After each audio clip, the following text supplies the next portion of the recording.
Hi, David Ellenstein here, Artistic Director of North Coast Repertory Theater. Thank you for tuning in today to our theater conversations.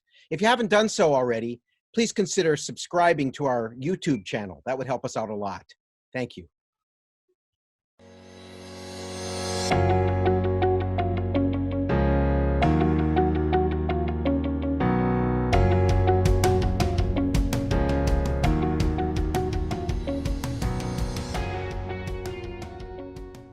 Hello, David Ellenstein here. It's my great pleasure today to be chatting with my dear friend, Yvette Freeman. You might know Yvette Freeman from her 15 years on ER, playing, how did you say her name? Haleh Adams. Haleh, sorry. Ooh, Haleh Adams, right? That's my grandmother's name. I had to change. Yeah. Oh my gosh, I didn't know that. Yeah. They had it was supposed to have been Hala something something something. And I said, I don't think I look like that. But my grandmother's name is Haleh Adams. And then they cleared it and they said, okay. Oh, great. So you actually named your own character. Yeah. And then you also might know Yvette because she was a regular on Orange is the New Black. Yep. Right. Yep. And then we won't even go in. We're going to get into it in a minute, but Yvette won the Obie Award in 98, 99, 98 for Dinah Was off Broadway. Yeah. 98. And I was a ghostwriter. And yes, I did not know that. I'm just letting it out now that I was a ghostwriter. Okay. Yep. I like it. I like it. You don't look like a ghost. No, but you know, you look like a writer. Yeah, I am now. Yvette also did Ain't Misbehavin' many, many times all over the place, and Nonsense and The Wiz. And then at North Coast Rep, Yvette actually directed the play G's Bend and also Ain't Misbehavin' for us. And I'm happy to say she's going to be working with me when we do A Streetcar Named Desire next. Which I'm so excited about. So fun. I reread it again the other night. It is a monster, but it's great. Yes. But it's great, but it's huge. Yes. We're going to sink our teeth into that one. Yes. So first thing I want to ask you, because I've asked a couple of other people that I've had these conversations with, you've done a lot of work on stage. You've done a lot of work in film and TV. What's the difference? What's the different satisfaction you get from each? Talk about that, however you want to talk about that. Okay. Stage is immediate.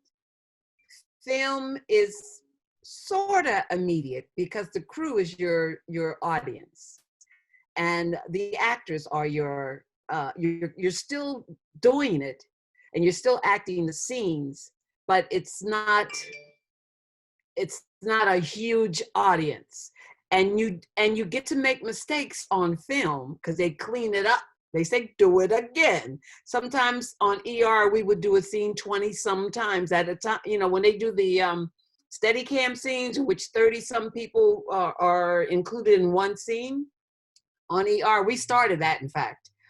If you are the beginning, you're lucky. If you're the last actor at the end and you make a mistake, we got to start all the way back from the beginning, and everybody hates you. But on stage, you are immediate. And if you do make a mistake, hopefully the actors are affecting each other, and it changes every night. And that's the most exciting thing about acting on stage. Every night it changes. So for you as an artist, what's the gratification, and how is it different in each medium? I hate to say this, but I love stage the best. Why? Because it's immediate. It's because I connect with the audience and the actors, and every day it changes. On the film, they want the words exactly the way they want them. I mean, that's because now the writers are the producers, and you have to have your face right underneath the light the right way.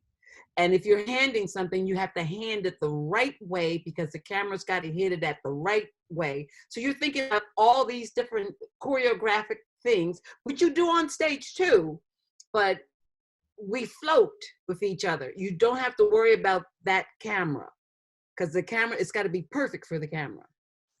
So there's a difference. You know, stages now. Yeah, and Um, stage pays so much better. That's you a good notice face. my mouth opened up Can we wide, freeze right? on that? Can we freeze on that look? No, film pays, and I'm sorry to say it does, Yeah. because millions and millions of people see this product, whereas on stage, millions see the product. You know, and then how long can you do it? How many years? Well, I've done Ain't Misbehaving for how many years? Oh my gosh. It was my life. So I've been blessed. When you say a million see it, you're talking about a Broadway show. At North Coast Rep, 5,000 people see it. So Yes, there we it's go. different. There It's we go. different, It's you know, and you can only get so much money out of that. right, But you right, still get the same thrill. right, It doesn't matter how many people you're playing for. You right. know, you still get that immediate thrill. And and another thing is, you are right there. You know, you're present Yeah, when you're on stage. yeah. Your whole being is present, and that's a good feeling. So, of the theater that you've done, and you've done lots and lots of plays at this time, having our say, and Everything uh, I've done. Ma- Ma- Name any black show you've done. Any black show and any remake of anything. I've done it. so when you think about your career in theater, what one or two jump out at you and go, that was really what it's about for me? Well, when I did Having Our Say, Yeah. I can't tell you how much fun I had playing a 103-year-old woman. Sitting there talking with the audience. What did you have to do most? What was the work of the actor to play a 103-year-old person? Because you're only 27, 26, Yeah, 27? 27. 27. So how did you age up like that? What did you need to do in your preparation to play that part? In physicality, which your father taught me. My father? What do you mean, my father? Well, your father was my teacher, one of my main teachers, you know, and Bob Ellenstein, thank you very much. He was great. He taught me forever. I was his last student. I would come over to the house and just bring him my audition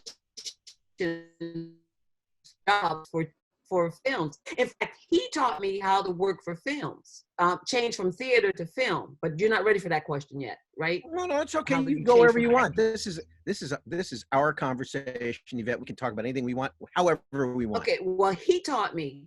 He said, okay, Clark Gable. He said he would be this big on. And I want to help you. It's Cary Grant. Cary Grant. Okay, I'm sorry, Cary Grant. I like Clark Gable.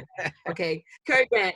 And he would say, you would put your hand in front of you. That's how much you would move when you talked to someone in film. Okay, and then the audience in theaters way back there. Right. That's how much it would, and that taught me right there how to drop from change from stage to film. The Cary Grant line, I remember my dad used to say, because my dad was in North by Northwest, and Cary Grant said to him, just remember, Bob, if you lift your eyebrow in a close-up, it goes up 50 feet at Radio City Music Hall. Yes, that was like his.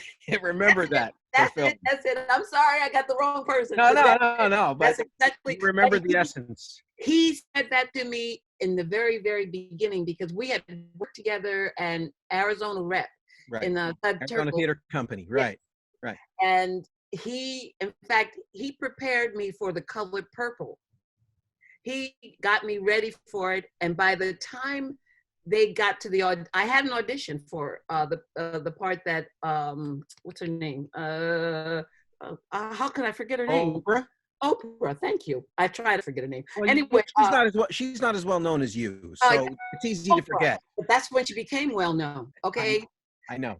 That was the part that got her, and they had seen her in Chicago before they came to New York, and they canceled all our auditions. Oh. I was like devastated. Yeah. Devastated. I was so ready for that part, but they canceled. They had Oprah, and they, and there you go. And that's her story. And God bless her, because she turned out great. Yeah. Okay. Your story's pretty good too, though. It's pretty good. Yeah. I'm pretty happy. I'm pretty happy. So talk about, because you won the Obie, talk about doing Dinah Was and what that whole experience was like. And I know it started in Los Angeles, right? Well, no, it Okay. started in New York. Okay. I was doing Ain't Misbehavin', and they took me from the Broadway show and opened the Chicago show, and someone said, you remind me so much of Dinah Washington.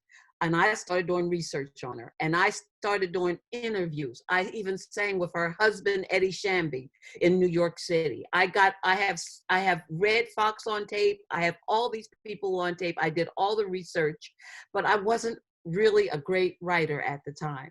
But I had this package of all the songs and all these things, and then I came out. In fact, your father was one of the ones that told me to come out to LA.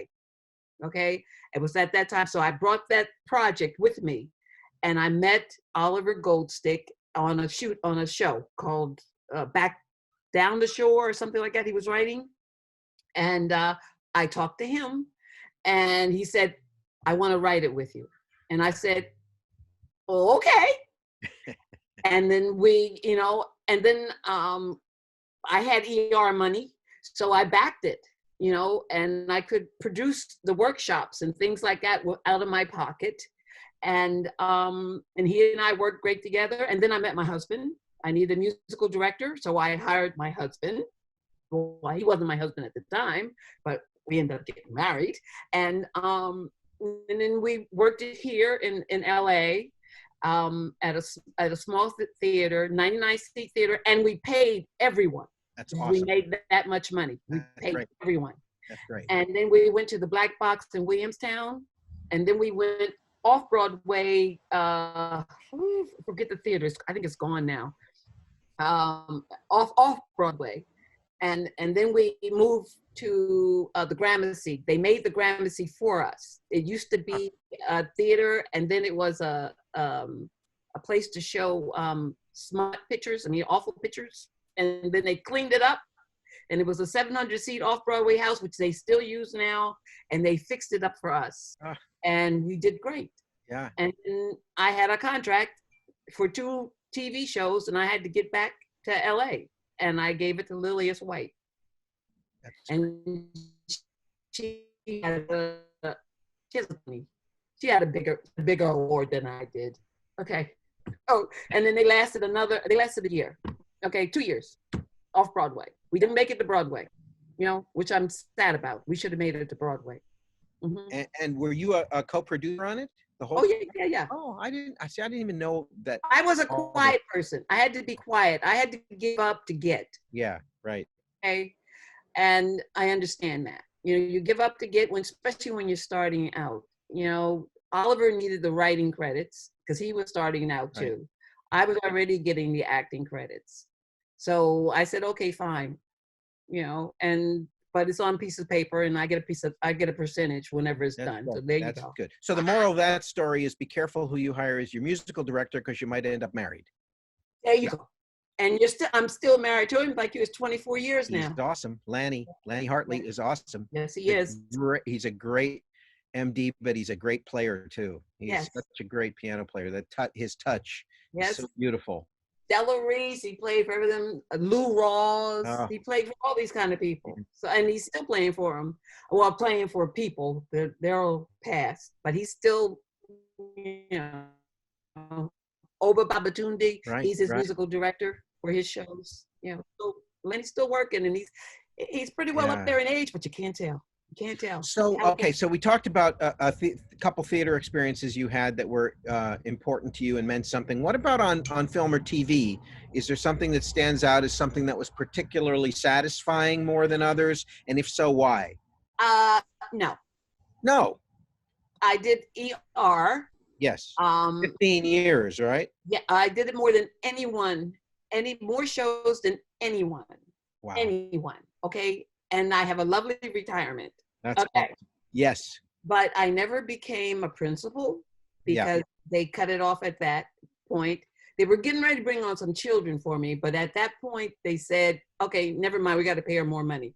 And, but I was blessed to have a good, decent job. And, but why I write now is because there weren't that many great roles for Black women. And I went and I got my master's in creative writing from Southern New Hampshire University. And I am writing my butt off right now. And I've got a couple of good screenplays, and I'm a member of the Black Writers Guild. And they're really pushing us now because there's so many platforms. So if you're a writer, this is the time. Yeah. This is the time. Yeah. They need us. Right. But what about, so I'm looking at you, Yvette, and thinking back to a time, I don't want to think how long ago it was, when you and I were both in my father's acting class and we worked on The Seahorse. Oh, that was Remember? so lovely. Yeah, that would have been, gosh, the early 1990s or late. I try to forget all those dates. I know, me too. We were still in our diapers, and you know. That was a lovely piece. I know. It was great working with you too. Yeah. Yeah. See, we should do that. See that? I know. We got to do more. We're going to do more. Well, you're going to be down here and we're going to work on Streetcar together, but we're going to figure out other stuff to do too. Yeah. Yeah. Yeah. So that'll be great. I'm looking forward to that because I feel I'm at the age, I'm not going to say what the age is, but if the age is there, that I should pass on what I know. And I always loved directing. I did a directing workshop for women. I've directed a bunch of shorts, a couple of things running online, and plays and stuff like that. And I feel that's where my direction is now. Now, if you've got a nice role for a middle-aged, Black woman, no problem. I don't think I can't do Ain't Misbehaving again. I'm too old. Okay. Yeah. Well, you directed it for us really well. I directed, but I cannot kick my legs up that high anymore. Okay.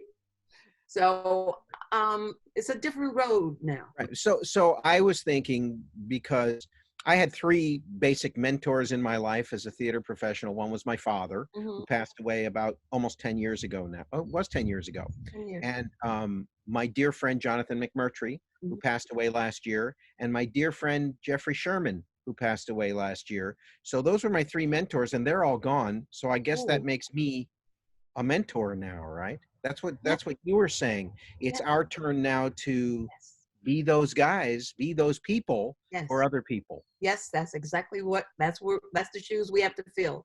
Yeah. And we got to remember what they taught us. Right. And because otherwise that stuff goes away. It does. Yeah. If we don't pass it on. Right. Right. And that's what I want to do. Yeah. And I enjoy it. And I enjoy talking to young actors and trying to start out and all. I get lots of telephone calls, Right. So you were also for many years a cabaret singer, a performer. Do you still go out and do gigs? Yeah, I do. I do private shows. We do the Vespers at my church, jazz Vespers. Oh. And I do the homilies. But I just did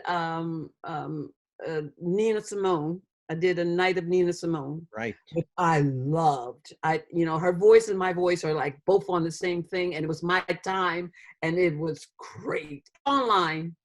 And so I still sing. Yeah. But I don't want to sing 8 shows a week. Right. No, that would kill me. Okay. Right. Doing concerts, I still do concerts. I just did a concert for the NAACP in Pasadena. So for the Black History Month. And do you have any roles that you still kind of covet and wish you could do? I mean, is there anything out there that you go, I still want to do that? No. No, but if it came along and it was exciting, that would be great. But you don't have any. They don't have that many roles for us, except for I've been doing films. I mean, I've got 4 films that I did this year. You did? What are they? I did one with McCarthy, Melissa McCarthy. I just did one on Amazing Stories that showed last week, and I did The Deputy, and it showed about a month ago. And guess what? I played the basic mother on the couch. Do you know what that is? No. The Black woman who's, had troubles, Okay. the same role. Okay. I don't want to do the same role. What do you want to do?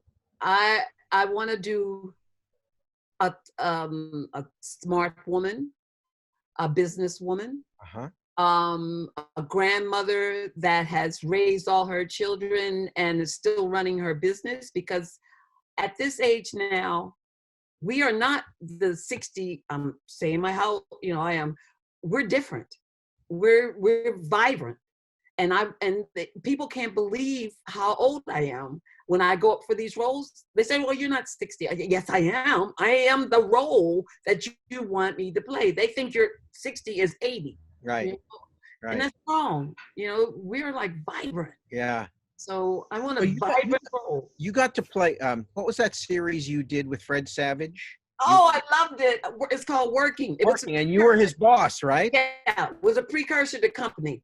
Right. But you were like... I was evil. Evil Evelyn. But you were tough and successful and smart, right? So you haven't only played the woman on the couch. Oh, right. That was the other stuff too. Yeah, that was so much fun. And we got what happened was we were doing great, but it became a political piece and politics at Warner Brothers. They were changing whatever, and we just got wiped because we weren't with the right group. But it was doing really good, and I had a good time. Yeah. I had a good time. Yeah. Ooh, I touched my face. Well, as long as you aren't touching other things that other people touched, we can probably get away with it then, right? Okay, yes. Breaking a rule that I don't know about. Yeah. So why do you think theater is important at this point in our evolution as a society? What does theater bring to the world that's still important? So much.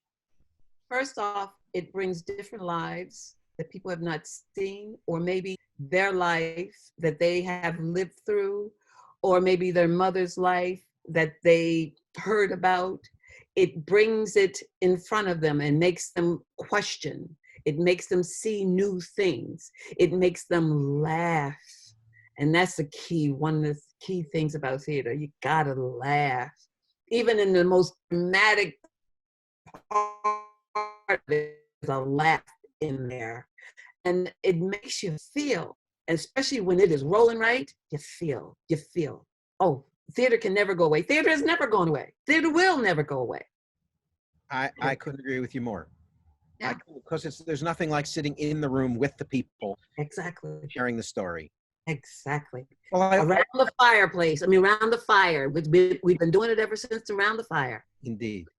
Well, I always say that my favorite thing about my job as an artistic director is to get to bring all of my extended family together. It's good. And Yvette, you've been my extended family for so long. You're my brother. I know, you're my sister. It's funny, and you and my mom have the same birthday. Yep. And we I can't it makes me feel so good to still have our relationship and still get to work together and all that stuff. So I thank you so much for today and doing this conversation. I've got so much more to say and so much more that I just love this.